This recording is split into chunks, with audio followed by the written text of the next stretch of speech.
مضامین قرآن Islamic scholar مفتی محمد یوسف تیبی فاضل جامعہ اسلامیہ مدینہ منورہ۔ بسم اللہ الرحمن الرحیم، الحمدللہ وکفا والصلاة والسلام علی رسول اللہ وعلی آلہ وصحبہ ومن والاه، اشہد ان لا الہ الا اللہ واشہد ان محمدا عبدہ ورسولہ صلی اللہ علیہ وسلم۔ آج ہم شروع کر رہے ہیں 24واں پارہ اللہ کے فضل سے۔ تو سورہ زمر کا آخری حصہ اس میں ہے اور پھر باقی صورتیں ہیں۔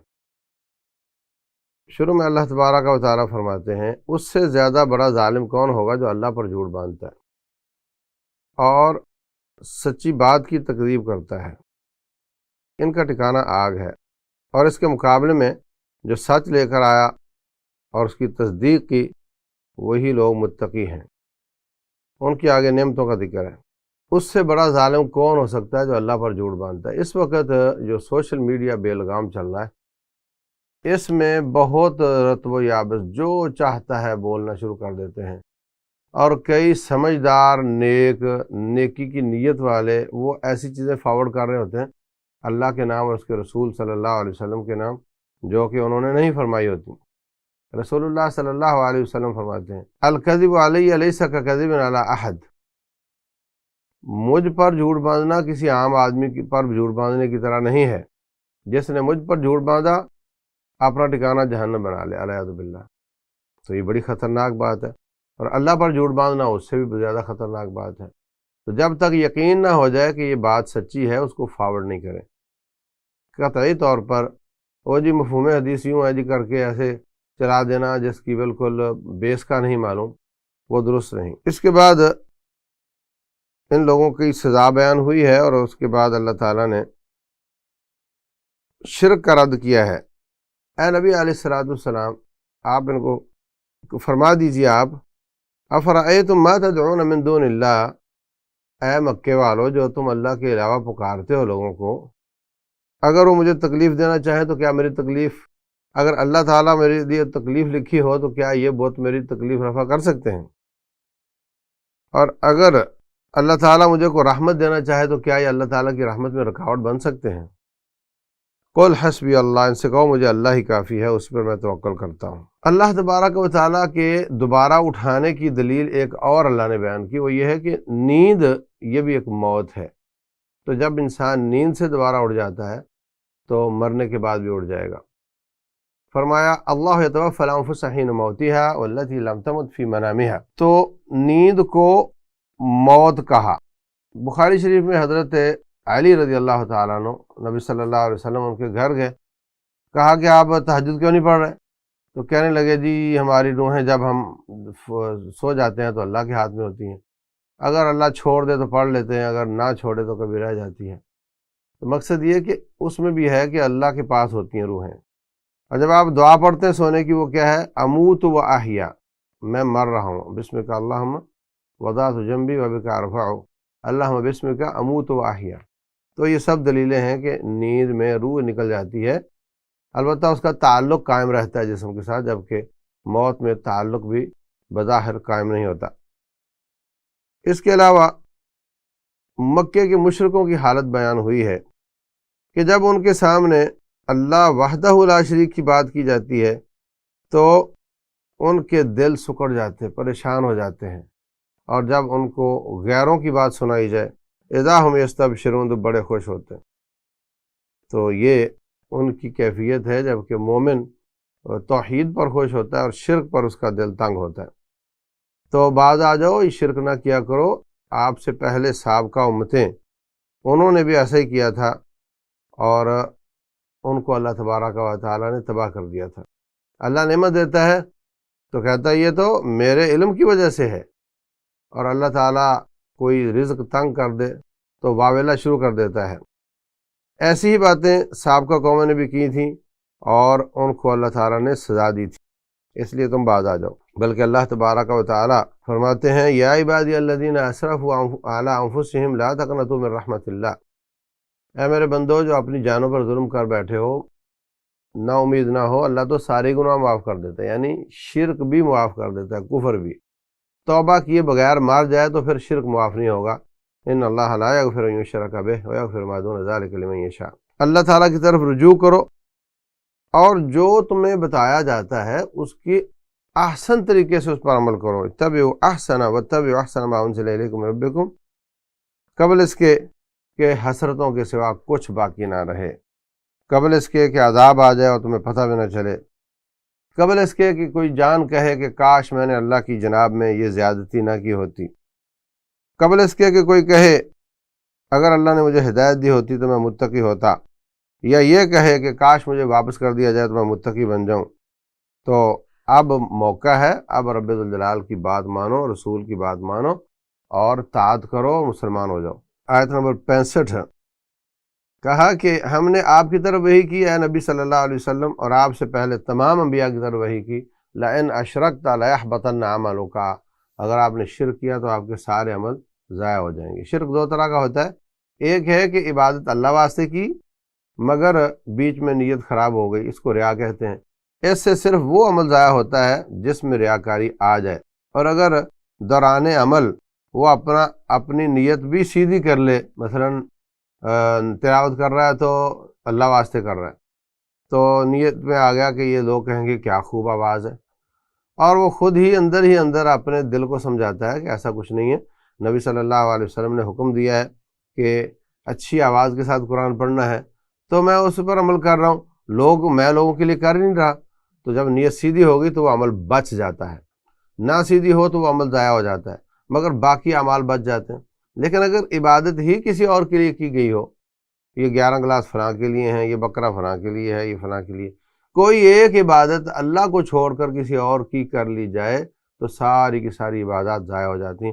فرمایا لئن اشرکت لیحبطن عملک، کیونکہ یہ شرک اکبر ہے، العیاذ باللہ. اللہ تبارک و تعالیٰ کی تم نے قدر نہیں کی اور اس کے ساتھ شریک ٹھہراتے ہو. ساری زمینیں اور آسمان اللہ کے ہاتھ میں ہوں گے، قبضتہ یوم القیامہ، اور اللہ تبارک و تعالیٰ فرمائے گا کون ہے بادشاہ، لمن الملک اليوم، آج بادشاہی کس کی ہے، کوئی جواب نہیں دے گا، خود ہی فرمائے گا للہ الواحد القہار. اتنی بڑی عظیم ذات، اتنی کبریائی والی ذات، عظمت والی، بزرگی والی ذات، اور تم اس کے مقابلے میں کمزور انسانوں کو معبود بناتے ہو. اللہ اکبر. اس کے بعد وہ آیات ہیں جن کی وجہ سے سورت کا نام زمر ہے. یہ آیت نمبر 71 سے لے کر آخر تک 75 تک. زمرہ تو میں نے بتایا تھا، اس کا معنی گروہ ہوتے ہیں. تو کافروں کو جہنم کی طرف گروہ در گروہ بھیجا جائے گا، اور جب وہاں جائیں گے فرشتے کہیں گے آ گئے ہو تمہارے پاس رسول نہیں آئے تھے سمجھانے کے لیے؟ وہ کہیں گے جی آئے تو تھے لیکن ہم بدبخت ہو گئے. پھر جنتی بھی گروہ در گروہ جائیں گے تو فرشتے ان کو سلام کہیں گے، سلوٹ کریں گے. وہ کہیں گے یا اللہ تیرا شکر ہے تو نے اپنا کیا ہوا وعدہ ہمارے ساتھ نبھا دیا ہے. اس کے بعد سورت مومن ہے. تو سورہ مومن کو سورہ غافر بھی کہتے ہیں، عربی قرآن میں اس کو غافر کہیں گے، یہاں پہ اس کو مومن کہتے ہیں. اس میں ایک موسیٰ علیہ السلام کی قوم کے مومن کا ذکر ہے، تو اس وجہ سے اس کو مومن کہتے ہیں. شروع میں اللہ تبارک و تعالیٰ کی صفات بیان ہوئی ہیں. اللہ تبارک و تعالیٰ کے قرآن، یہ قرآن اللہ کی طرف سے ہے جو بہت گناہ معاف کرنے والا اور توبہ قبول کرنے والا ہے. تو اس کے بعد اللہ تعالیٰ نے سابقہ قوموں کا تھوڑا سا مختصر ذکر کیا ہے. کذبت قبلہم قوم نوح والاحزاب من بعدہم، اور سابقہ امتوں نے اپنی نبیوں کو جھٹلایا تھا، اور فکیف کان عقاب، پھر میرا عذاب کیسے آیا تھا ان پر. اللہ تعالیٰ سے معافی مانگو اور شرک سے توبہ کرو تو آپ کے لیے اللہ کے فرشتے بھی دعائیں کریں گے. وہ لوگ جو اللہ کے عرش کو اٹھانے والے ہیں اور عرش کے گرد فرشتے ہیں، وہ اللہ کی تسبیحیں بیان کرتے ہیں اور اللہ پر ایمان لاتے اور مومنوں کے لیے دعائیں کرتے ہیں. اگر مومنوں کی ان کی دعاؤں کا مستحق بننا ہے تو شرک چھوڑ دو. کہتے ہیں یا اللہ تو تیری رحمت ہر چیز سے وسیع ہے، جنہوں نے توبہ کر لی، جنہوں نے تیرا راستہ اختیار کیا، ان کو معاف کر دے، ان کو عذاب سے بچا لے، ان کو جنتوں میں داخل کر دے اور ان کو ہر قسم کی پریشانی سے دور کر دے. اللہ اکبر. تو یہ دعائیں فرشتوں کی جو عرش کے گرد ہیں، تو بھلا اللہ تعالیٰ کیوں نہیں قبول کرے گا ان کی دعائیں، کہ مومنوں کے حق میں ہیں. لیکن جو باز نہیں آتے ان کے لیے پھر سزا ہی سزا ہے. پھر ان کا ایک وہی جو پہلے خصلت بیان ہوئی تھی پچھلی صورت میں کہ اذا دعی اللہ وحدہ کفرتم وان یشرک بہ تؤمنوا، جب اللہ کے ساتھ اللہ کو ایک کو پکارا جاتا تھا تو تم انکار کر دیتے تھے، اور جب اللہ کے ساتھ شرک کیا جاتا تو تم بڑے خوش ہوتے تھے، ایمان لاتے تھے۔ اس وجہ سے آج تمہیں عذاب ہو رہا ہے العیاذ باللہ۔ اس کے بعد ملی جلی آیات ہیں کہ جن میں اللہ تعالیٰ نے وہی بات جو میں نے پہلے عرض کر دی تھی کہ اللہ تعالیٰ قیامت والے دن پوچھے گا کہ آج بادشاہی کس کی ہے، اور سزا اور جزا کی کچھ باتیں ہیں۔ اس کے بعد اللہ تعالیٰ فرماتے ہیں آیت نمبر 23 میں، ہم نے موسیٰ علیہ السلام کو بھیجا فرعون کی طرف اور حامان اور قارون کی طرف، تو کہنے لگے یہ تو جادوگر ہے اور ان کے بچوں کو قتل کرو ان کے، اور فرعون تو کہنے لگا مجھے چھوڑو، میں موسیٰ کو ہی قتل کر دیتا ہوں، مجھے خطرہ ہے تمہارا دین نہ تبدیل کر دے۔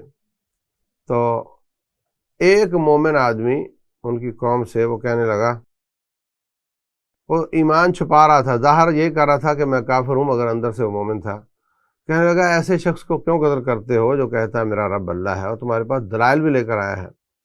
اگر جھوٹا ہے تو تمہیں کیا، اس کا جھوٹ وہ جانے، اس کا رب جانے، اور اگر وہ سچا ہے تو پھر اس کی نافرمانی پر تمہیں عذاب آ سکتا ہے، باز آ جاؤ۔ تو یہ جو اس کی نصیحتیں ہیں یہ 28 سے 45 نمبر آیت تک ہیں۔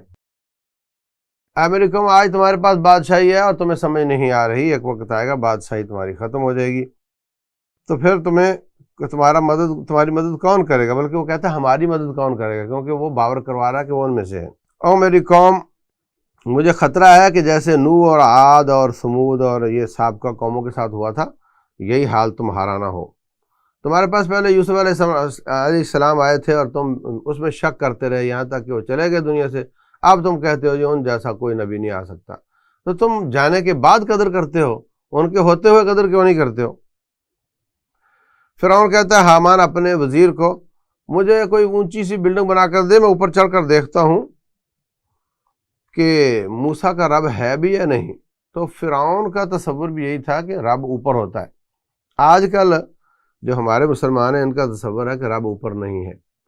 عوام کو تو خیر ان عقائد کا پتہ نہیں، لیکن جو ان کے مولوی ہیں ان کو ان کا عقیدہ یہی ہے کہ اللہ اوپر نہیں ہے۔ اس کے میں وقتاً فوقتاً دلائل دیتا رہا ہوں۔ اللہ اکبر۔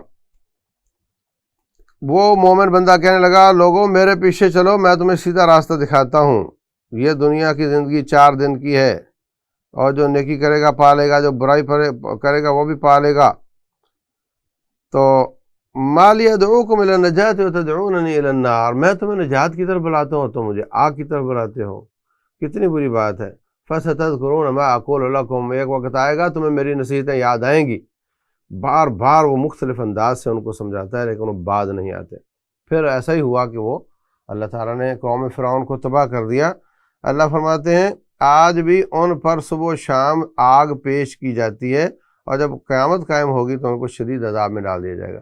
جیسے ایک حوالات ہوتے ہیں نا کہ ایک آدمی پکڑا گیا اس پر جرم ہے، تو حوالات میں ظاہر سی بات ہے گھر والا ماحول تو نہیں ہوتا، تکلیف تو ہوتی ہے، پھر جب فیصلہ ہو جاتا ہے تو پھر اس کو اصل سزا دے دی جاتی ہے۔ تو یہ جو برزخ کا معاملہ ہے، مرنے سے لے کر دوبارہ اٹھنے تک، یہ حوالات کی طرح کا ہے، لیکن اس میں بھی چونکہ اللہ کو تو علم ہے کہ اس کا فیصلہ ہونا کیا ہے، تو اس حساب سے ہی اگر نیک ہے تو کچھ نہ کچھ اس کو ٹھنڈی ہوائیں آتی ہیں، برا ہے تو اس کو کچھ نہ کچھ گرم ہوائیں، دھواں آتا ہے، اور اٹھنے کے بعد پھر حساب ہوگا، اور حساب کے بعد پھر اصلی ٹھکانے پر پہنچا دیا جائے گا۔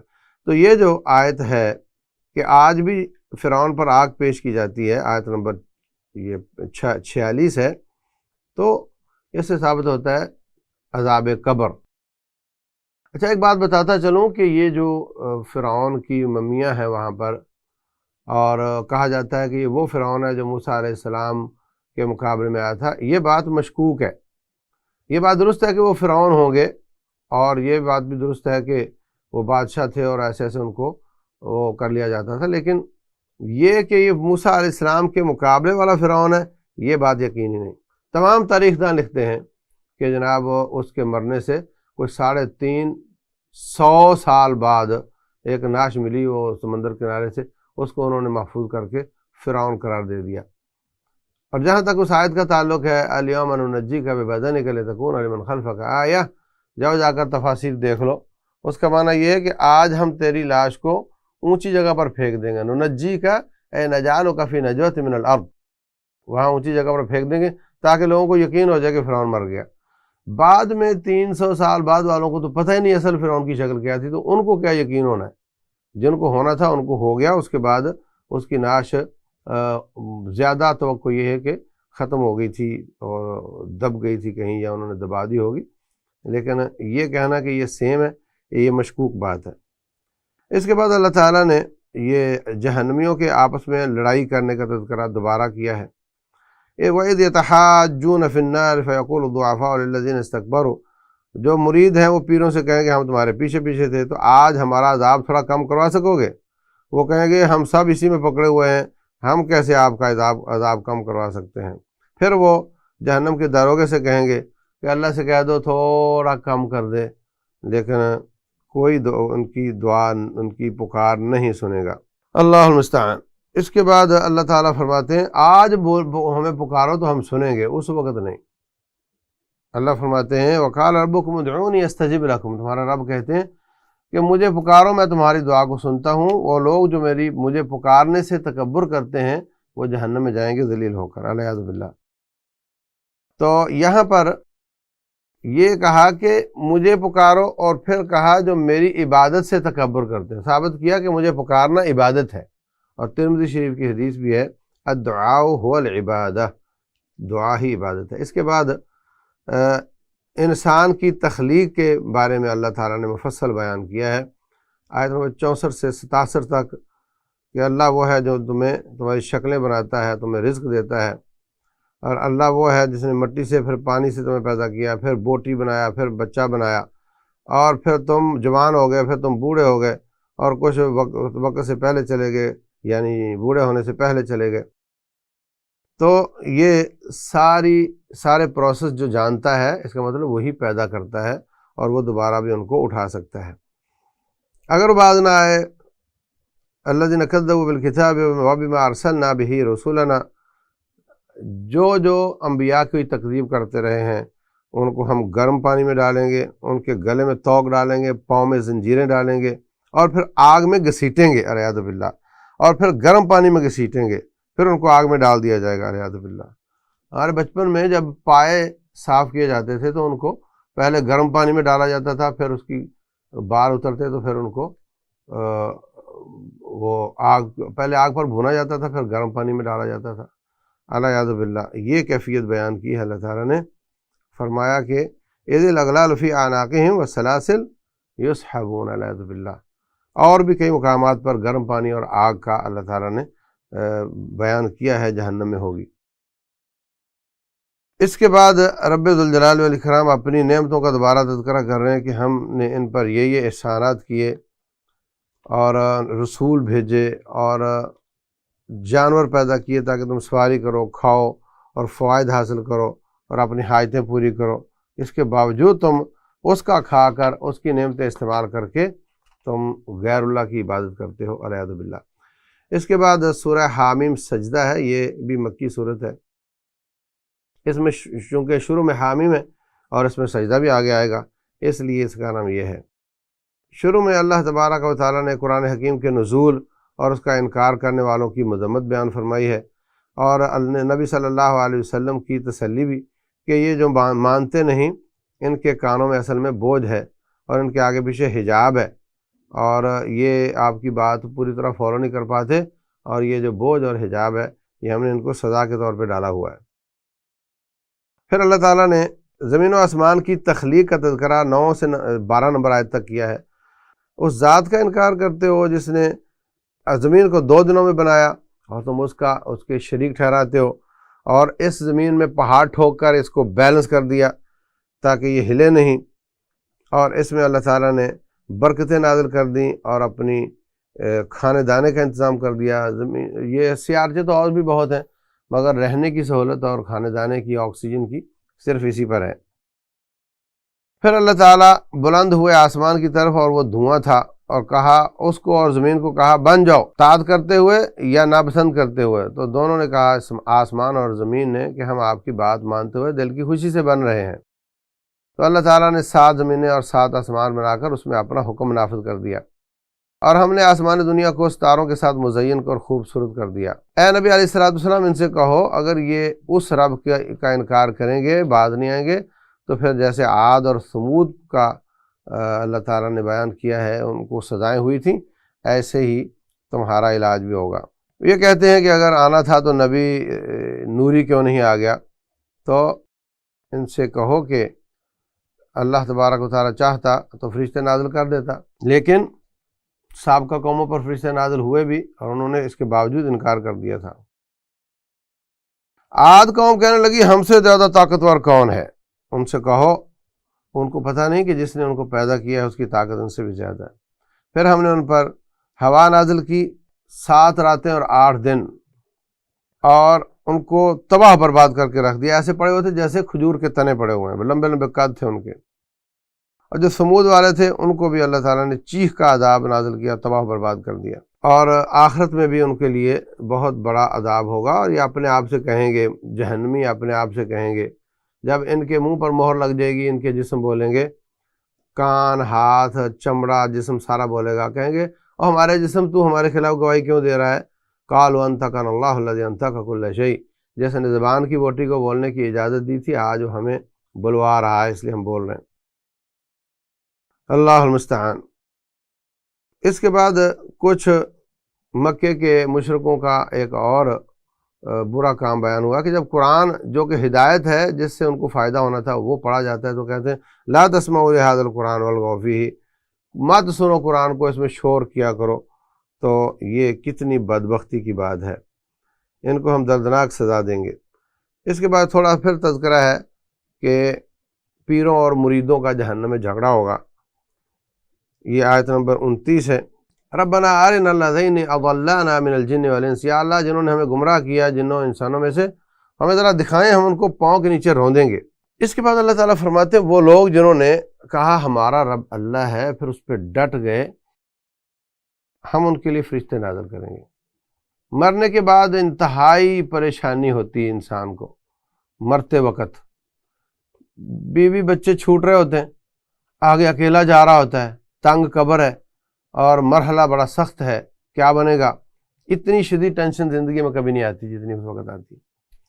تو جو لوگ زندگی میں توحید پر، ایمان پر، عقیدے پر، منہج پر ڈٹ جانے والے ہیں، ان پر اللہ تعالیٰ فرشتے نازل کرتا ہے۔ ادھر اس کو پریشانی آ رہی ہے، روح نکل رہی ہے، ادھر آ کر کہتے ہیں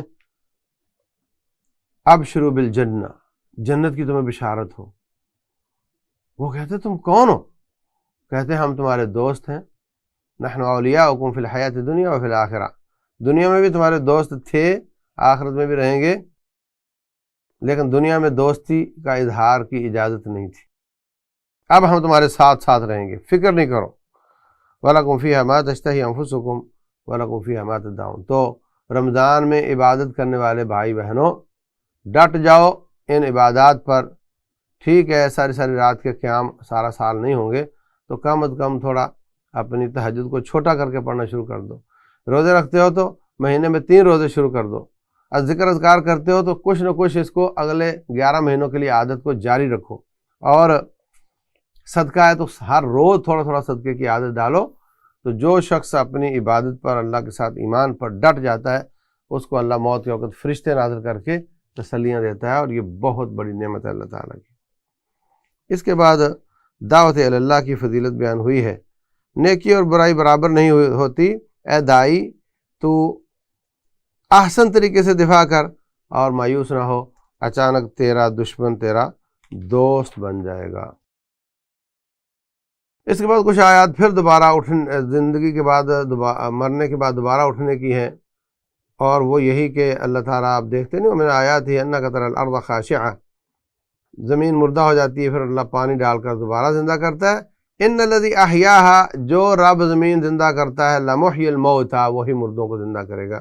یہ آیت نمبر 39 ہے۔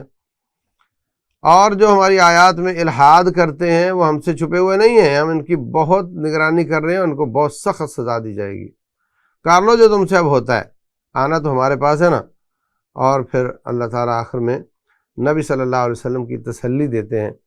اللہ اکبر، فرمایا ما یقال لک الا ما قد قیل للرسل من قبلک، اے نبی جو آپ کو باتیں ہو رہی ہیں نا یہ پہلے نبیوں کو بھی ہوتی رہی ہیں، آپ فکر نہیں کرو، یہ اللہ کا کام ہے، وہ ان کو خوبی دیکھ لے گا۔ یہ کہتے ہیں جناب ولو جعلناہ قرآن اعجمی لقالوا لولا فصلت آیاتہ، اگر ہم قرآن کو عجمی زبان میں نازل کرتے تو پھر یہ پریشان ہوتے، اب عربی میں آیا تو پھر بھی انکار ہی کر رہے ہیں۔ تو حقیقت میں اللہ تعالیٰ نے ان سے نیکی کی توفیق چھین لی ہے، آپ پریشان نہ ہوا کریں۔ الیہ یرد علم الساعہ وما تخرج من ثمرات من اکمامها، اللہ تعالیٰ کے علم کا تذکرہ ہے کہ قیامت کا علم بھی اس کے پاس ہے اور تمام چیزوں کا علم بھی، اور جس بھی جاندار کے پاس جو حمل ہے وہ کتنا ہے اور کب اس کو وضع کرے گی، اور یہ سب چیزوں کا علم میرے رب ذوالجلال کے پاس ہے۔ دو مثالیں بیان کی ہیں، ایک یہ انسان کی بری خصلت کہ جب لا یسأم الانسان من دعاء الخیر وإن مسہ الشر فیئوس قنوط، جب میٹھا میٹھا رہتا ہے، ہر چیز ٹھیک ہے، بچے بھی ٹھیک ہیں، مال بھی آ رہا ہے، تو جناب بڑا اللہ پر ایمان ہے اس کا، اور جب تھوڑی سی تکلیف آتی ہے تو مایوسیاں ظاہر کرنے شروع کر دیتا ہے، شکایتیں شروع کر دیتا ہے، اور جب اللہ تعالیٰ آسودگی دیتا ہے تو پھر اللہ کا انکار شروع کر دیتا ہے۔ اور دوسری مثال میں اللہ تعالیٰ فرماتے ہیں سنریہم آیاتنا فی الآفاق وفی انفسہم حتی یتبین لہم انہ الحق، تو اذا مسہ الشر فذو دعاء عریض، یہاں بھی کہ جب تکلیف آتی ہے تو لمبی لمبی دعائیں کرتا ہے، وَإِذَا أَنْعَمْنَا عَلَى الْإِنسَانِ أَعْرَضَ وَنَأَىٰ بِجَانِبِهِ، اور جب ہم انعام کرتے ہیں اس پر تو منہ پھیر لیتا ہے، یہ اس کی بڑی بری بات ہے۔ انسان کو ہر حالت میں رب کا شکر ادا کرنا چاہیے۔ رسول اللہ صلی اللہ علیہ وسلم فرماتے ہیں تعرف علی اللہ فی الرخاء یعرفک فی الشدہ، اللہ تعالیٰ کے ساتھ علیق سلیق رکھو، تعارف رکھو، دوستی رکھو آسودگی اور اچھے دنوں میں، تاکہ وہ برے دنوں میں آپ کا ساتھ دے اور آپ کو پہچان لے۔ واللہ اعلم، وصلی اللہ وسلم وبارک علی نبینا محمد۔